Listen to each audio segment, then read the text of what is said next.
Everyone, कैसे हैं आप लोग बच्चों। आज मैं यहाँ पर इस वीडियो में डिस्कस करूँगी जो चौधरी चरण सिंह यूनिवर्सिटी में से जो बच्चे बीएड कर रहे हैं उनके सिलेबस के बारे में।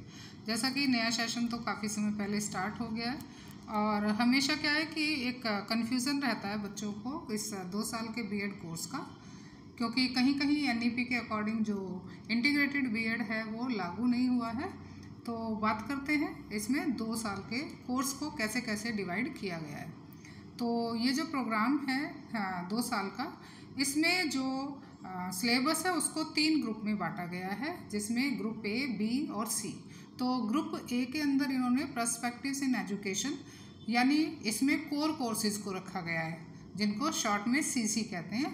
और ये कोर कोर्सेज वो हैं जिन्हें हर बच्चे को पढ़ना ज़रूरी है। और group B curriculum and pedagogy से रिलेटेड है, जिसमें पेडागोजी कोर्सेज है जिन्हें पीसी कहते हैं।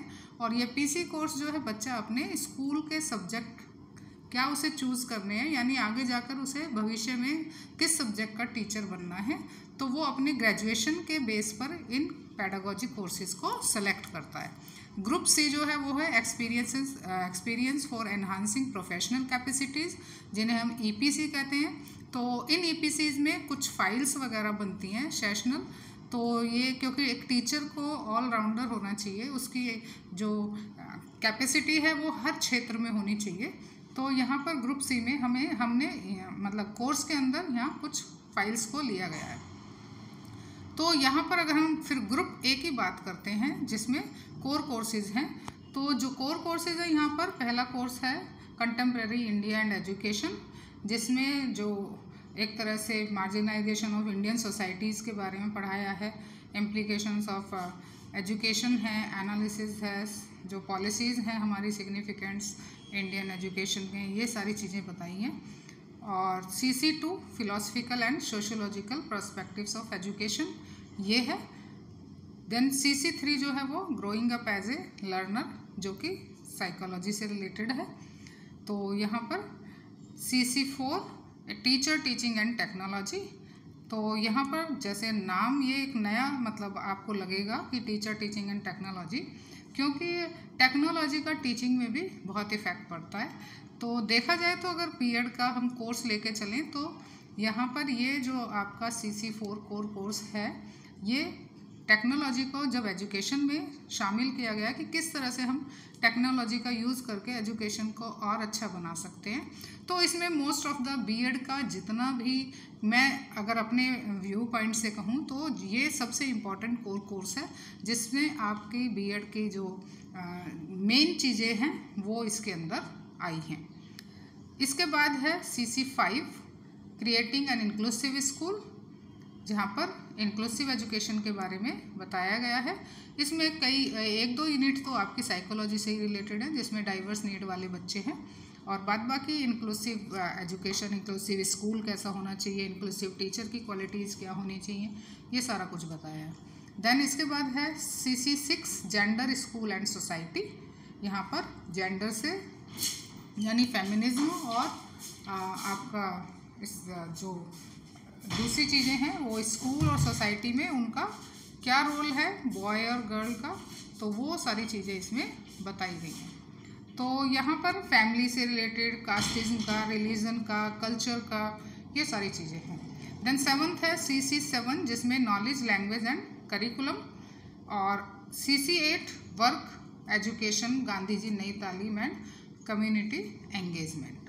तो ये जो 8 कोर कोर्सेज हैं, इनमें से फर्स्ट 4 कोर कोर्सेज यानी जो आपके contemporary Indian education, philosophical and social perspective of education, growing up as a learner and teacher teaching and technology, ये 4 कोर कोर्सेज आप बीएड फर्स्ट ईयर में पढ़ते हैं बच्चे।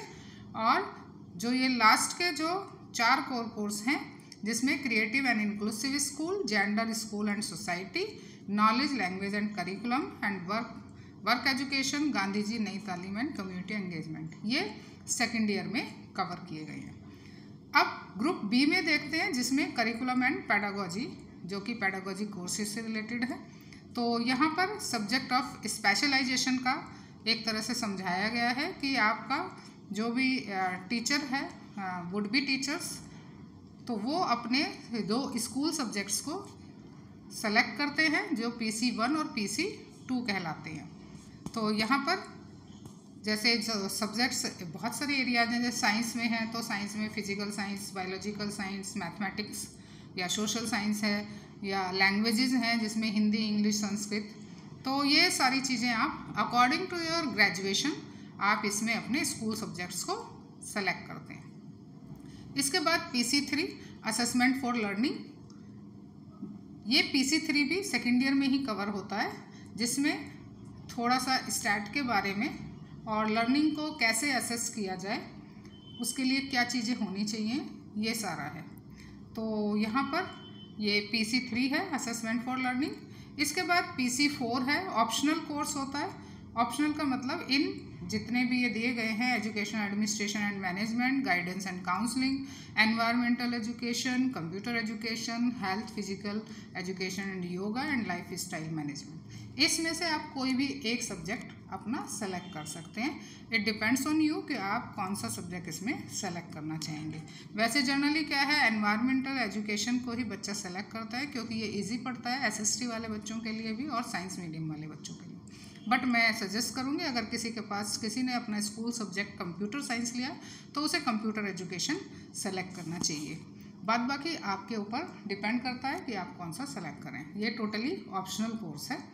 देन PC5 की बात अगर हम करते हैं तो ये PC5 जो है एक तरह से functioning as a teacher, preparation of functioning as a teacher है, जिसमें 5 वीक्स की स्टूडेंट टीचर की जो एक तरह से टीचिंग प्रैक्टिस होती है, जहाँ पर टीचिंग स्किल्स का बच्चा प्रैक्टिस करता है स्कूल्स में जाकर।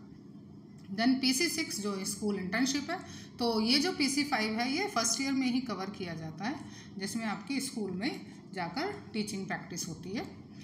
देन PC6 जो स्कूल इंटर्नशिप है ये सेकेंड ईयर में कवर किया जाता है, जिसमें 16 वीक्स का इंटर्नशिप होती है स्कूल में। कोई भी स्कूल जिसको आप असाइन करें अपने इंटर्नशिप के लिए, उसका ब्यौरा, उसकी फुल इंफॉर्मेशन आपको कॉलेज में देनी पड़ती है। फिर कॉलेज वहाँ से आपको एक लेटर बना के देता है और उस लेटर को आप उस स्कूल में जमा करते हैं और लास्ट में वहाँ से आपको एक सर्टिफिकेट मिलता है, जिसमें आपको वो देते हैं कि ये इस बच्चे ने यहाँ से क्या किया है, स्कूल इंटर्नशिप किया। स्कूल इंटर्नशिप में भी कई सारी फाइल्स बनती हैं, जिसमें एक पोर्टफोलियो फाइल है जिसमें आप स्कूल का डेटा, सारा ब्यौरा उसमें भरते हैं, और एक टीचर्स डायरी है, जैसे स्कूल में टीचर डे टू डे अपनी डायरी फिल करता है वो है, और एक एक्शन रिपोर्ट पर एक प्रोजेक्ट बनाया जाता है। एक्शन रिपोर्ट जो मैं पहले वीडियो में डाल चुकी हूँ कि कैसे आप एक्शन रिसर्च प्रोजेक्ट बना सकते हैं।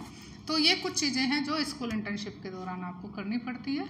और जैसा फर्स्ट ईयर में आप लेसन प्लान बनाते हैं अपने उस टीचिंग के दौरान, ऐसे ही सेकेंड ईयर में लेसन प्लान बनाने पड़ते हैं। 15 lesson plan for each subject, आपके जो स्कूल सब्जेक्ट हैं, बट उसमें जो है ये लेसन प्लान कंस्ट्रक्टिव अप्रोच पर बनते हैं। तो ये कंस्ट्रक्टिव अप्रोच के लेसन प्लान कैसे बनते हैं, किन किन अप्रोचेस को यूज़ करते हैं, वो मैंने वीडियो में डाल रखा है, आप चाहे तो वहाँ से देख सकते हैं। फर्स्ट ईयर के भी लेसन प्लान की कुछ मैंने वीडियो बना के डाल रखी है, आप चाहें तो उन्हें भी वहाँ पर कंसिडर कर सकते हैं। इसके बाद आता है group C, experiences for enhancing professional capacity, full form जो शॉर्ट फॉर्म है ये EPC है। तो यहाँ पर क्या है, इसमें जो है कुछ जो कोर कोर्सेज है, पेडागोजीज कोर्सेज हैं, तो यहाँ उससे रिलेटेड कुछ असाइनमेंट्स हैं, कुछ आपको सेशन फाइल्स बनवाई जाती हैं, और इन फाइल के अंदर ये 6 फाइलें हैं जो EPC1 स्ट्रेंथनिंग लैंग्वेज प्रोफिशिएंसी। तो यहाँ लैंग्वेज प्रोफिशिएंसी में हिंदी इंग्लिश दोनों की फाइल बनती है। ये जो लैंग्वेज प्रोफिशिएंसी की फाइल है, ये इससे कोई मैटर नहीं है कि आपके पास English as a school subject है या Hindi as a school subject है। यानी इसमें इंग्लिश और हिंदी की जो ग्रामर पोर्शन है, एक टीचर को आना चाहिए सारा कुछ उसे, तो उसके लिए उसकी कॉम्पिटेंसी हिंदी और इंग्लिश दोनों में बढ़ाने के लिए ये फाइल बनवाई जाती है। दूसरी है आर्ट एंड एस्थेटिक, तो इसमें कुछ आपके आइटम्स बनवाए जाते हैं, कुछ जैसे ऑब्जेक्ट्स 5 ऑब्जेक्ट्स जो सिलेबस में हैं उसके अकॉर्डिंग, या आपके कॉलेज में टीचर जो बोले ये बनाए जाते हैं और उसकी फाइल एक बनाई जाती है। Then reading and reflecting on text, तो यहाँ पर एक आपकी बुक रिव्यू वाली फ़ाइल होती है। ये फाइलें वैसे मैंने अपने चैनल पर डाल रखी हैं, आप चाहें तो वहाँ से उनको देख के समझ सकते हैं। तो ये जो 3 फाइलें हैं, EPC 1, EPC 2 एंड EPC 3, ये आपकी फर्स्ट ईयर में बनती हैं। सेकेंड ईयर में ये 3 फाइलें बनती हैं, अंडरस्टैंडिंग ऑफ ICT, क्योंकि नेक्स्ट जो फर्स्ट ईयर में जो टीचिंग होती है प्रैक्टिकल में, वो स्कूल में जाके एग्जामिनर देखता है, जबकि सेकेंड ईयर में जो टीचिंग होती है वो थ्रू आपका एक तरह से PPT के थ्रू होता है। तो इसलिए यहाँ पर ICT के बारे में समझाना, यहाँ पर एक वर्कशॉप होती है ICT की 15 दिन की, जिसमें जो टीचर है वो बच्चों को सारा कंप्यूटर पे कैसे वर्ड पे काम किया जाए, सारी बेसिक चीज़ें उसे समझाता है, और PPT कैसे फॉर्म करते हैं, कैसे इसको प्रेजेंट करते हैं, ये सारा बनाता है, ताकि आने वाले प्रैक्टिकल में बच्चा PPT के थ्रू अपनी टीचिंग एग्जामिनर को दिखा सके। इसके बाद स्काउटिंग एंड गाइडिंग, ये स्काउट एंड गाइडिंग का 5 डेज़ का कैंप लगता है, जो कि बाहर से ही आके जो सर हैं वो लगवाते हैं, और इसकी भी एक फ़ाइल वो बनवाते हैं। देन वर्किंग विद कम्युनिटी, तो यहाँ कम्युनिटी समुदाय के साथ कुछ काम करना, तो इसमें भी कुछ 4 या 5 टॉपिक लेकर, या जैसा भी जिसके कॉलेज में कोई एक्सपर्ट कराए, तो उस पर भी एक फ़ाइल बनाई जाती है। जैसे इसमें आप टॉपिक जो है, कई बार क्या है, क्लीन इंडिया, ग्रीन इंडिया ले लेते हैं, या प्लांटेशन वाला ले लेते हैं, या ईच वन टीच वन, तो इस तरह से कुछ टॉपिक्स पर ये फाइल बनवाई जाती है। इसके अलावा जितने भी आपके CC कोर्सेज हैं 1 to 8, इन पर असाइनमेंट्स दिए जाते हैं, ऐसे ही PC 3 से 4 पर, तो ये असाइनमेंट भी बच्चा जो है उसमें करता है। तो इस तरह से ये 2 साल का कोर्स है, यहाँ पर इन्होंने ये समअप किया है। तो ये जैसा मैंने इसमें निशान लगा रखा है कि फर्स्ट 4 जो है वो फर्स्ट ईयर में कवर किए जाते हैं, और सेकंड 4 जो है वो सेकंड ईयर में। ऐसे ही ये यहाँ पर PC 1 और 2 जो स्कूल सब्जेक्ट हैं वो फर्स्ट ईयर में कवर करते हैं, और 3, 4 और आपका 5, 6, ये 5 यहाँ पर फर्स्ट ईयर में है और 6 यहाँ पर सेकंड ईयर में। तो आई थिंक ये आपको सिलेबस समझ में आया होगा बच्चों, कि कैसे कैसे फर्स्ट ईयर और सेकंड ईयर में इसको कवर किया गया है, और आप इसे देखकर अच्छे से कर सकते हैं। तो होप ये वीडियो आपको अच्छी लगी होगी। अगर अच्छी लगी है तो प्लीज़ लाइक करिए, शेयर करिए, और चैनल पर नए हैं तो सब्सक्राइब करिए।